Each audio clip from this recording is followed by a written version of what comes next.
सभी देशवासियों को सर्वप्रथम मैं 74वें गणतंत्र दिवस की हार्दिक शुभकामनाएं प्रेषित करता हूं।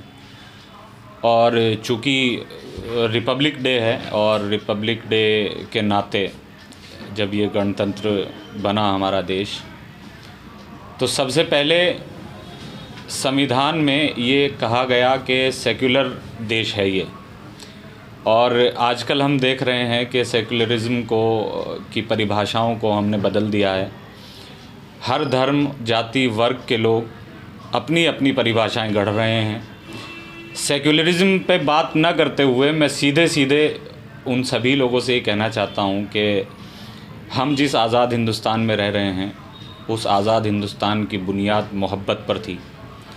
जिस गंगा जमुनी तहज़ीब की हम बात करते हैं, जिस साझा विरासत की हम बात करते हैं, उसकी बुनियाद सिर्फ़ और सिर्फ मोहब्बत पर थी। तो हम क्यों नहीं ये पाठ पढ़ाते एक दूसरे को कि हम बहुत सारी किताबी बातें ना करके अपने बराबर वाले भाई से ये कहें कि मोहब्बत करो, प्यार करो, एक साथ मिलकर रहो, सम्मान करो। ये तीन चीज़ें अगर हम अपने अंदर पैदा कर लेते हैं तो हम एक और मज़बूत भारत की नींव रख सकते हैं। और ये स्वतंत्रता दिवस जो गया है अभी हाल ही में 75वां, तो उसमें माननीय मोदी जी ने आज़ादी का अमृत महोत्सव के नाम से इसको मनाया था और उसके प्रोग्राम्स भी अभी तक हो रहे हैं और हो सकता है कि पूरे साल होते रहें। मैं एक शायर हूँ, एक जर्नलिस्ट हूँ आज़ाद। तो बतौर शायर मैं ये कोशिश करता हूँ कि मोहब्बत बांट सकूँ, लोगों को एक साथ ला सकूं, एक प्लेटफॉर्म पर ला सकूं, और वो प्लेटफॉर्म सिर्फ़ और सिर्फ मोहब्बत का है। मैं अपील करता हूं तमाम हिंदुस्तान के लोगों से कि वो सिर्फ़ और सिर्फ मोहब्बत से आपस में मिलजुल कर रहें।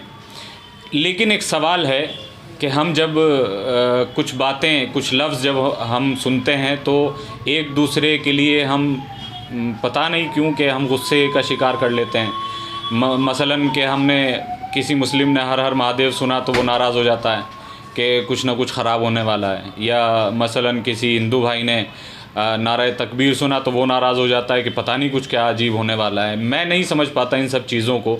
मैं सिर्फ़ और सिर्फ इस चीज़ को समझता हूँ कि हर नारे के पीछे आज़ादी के लिए किए गए कामों को देखा जाना चाहिए।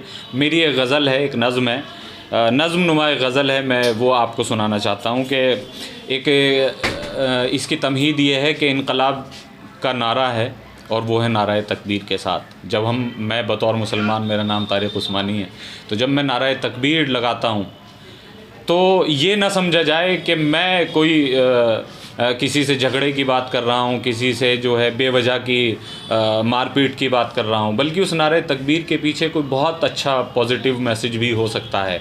तो आज़ादी के बिहाफ पे, आज़ादी के पहलू पे अगर हम रख के देखें इस नारे को, तो वहाँ से एक नज़्म आई है। मैं ये बताना चाह रहा हूँ कि नारे तकबीर को हमें दूसरे नज़रिए से देखना चाहिए।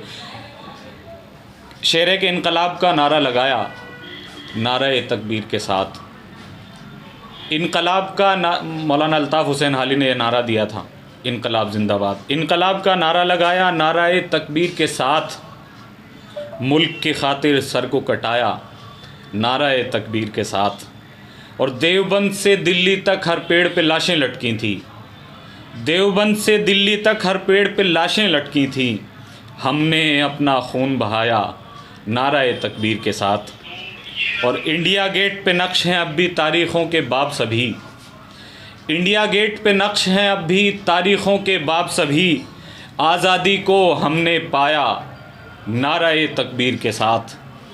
और जेल में रहकर हमने लिखी थी आज़ादी की तहरीरें, जेल में रहकर हमने लिखी थी आज़ादी की तहरीरें, फांसी पर फिर सर को सजाया नाराए तकबीर के साथ।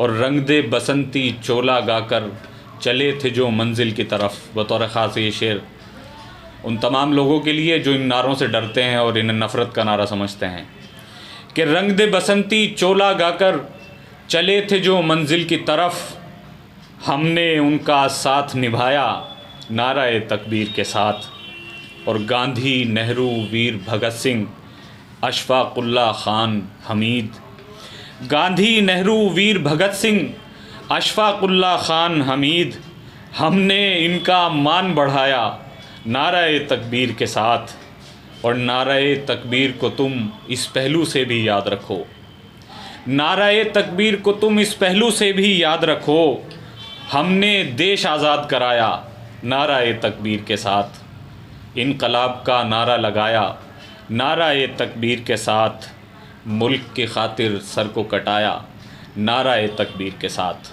और आखिर में बस ये एक पैगाम है कि मोहब्बत बांटते रहिए, मोहब्बत करेंगे तो मोहब्बत हासिल होगी, इज़्ज़त देंगे तो इज़्ज़त हासिल होगी।